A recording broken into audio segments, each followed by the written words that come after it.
पिताजी, मुझे बहुत भूख लगी है। मोहन की आंखों में आंसू आ गए।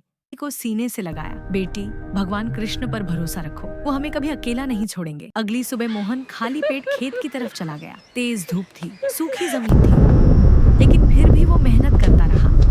तभी गांव के कुछ लोग वहां आए और उसका मजाक उड़ाने लगे।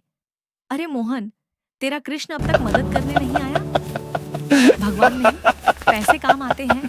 मोहन शांत खड़ा रहा। उसने आसमान की तरफ देखा। भगवान देर करते हैं लेकिन कभी साथ नहीं छोड़ते। मोहन फिर से मिट्टी खोदने लगा। तेज धूप, पसीने से भीगा शरीर और सूखी जमीन। अचानक उसका फावड़ा किसी चीज से टकराया।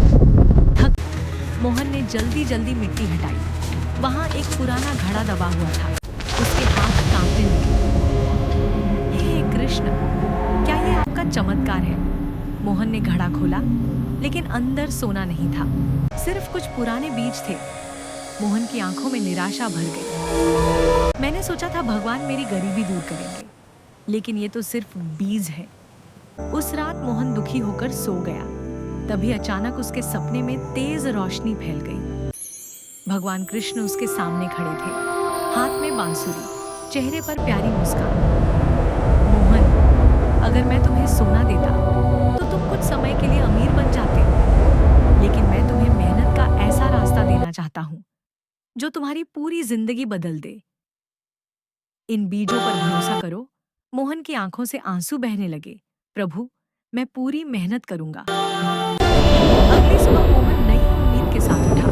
उसने उन बीजों को पूरे खेत में बो दिया। दिन रात मेहनत करता रहा, पानी लाता, खेत संभालता और भगवान कृष्ण का नाम लेता रहता।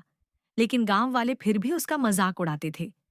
सूखी जमीन में सपने बो रहा है, लेकिन मोहन ने हार नहीं मानी। कुछ दिनों बाद सूखी जमीन से छोटे छोटे हरे पौधे निकलने लगे। मोहन की आंखों में उम्मीद चमक उठी। हे कृष्ण, आपने मेरी सुन ली। कुछ महीनों बाद पूरा गांव हैरान रह गया।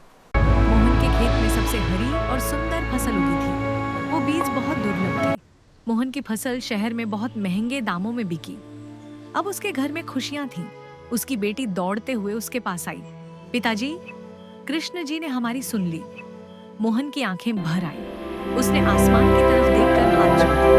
भगवान ने हमें भीख नहीं दी, मेहनत की ताकत दी है। भगवान चमत्कार जरूर करते हैं,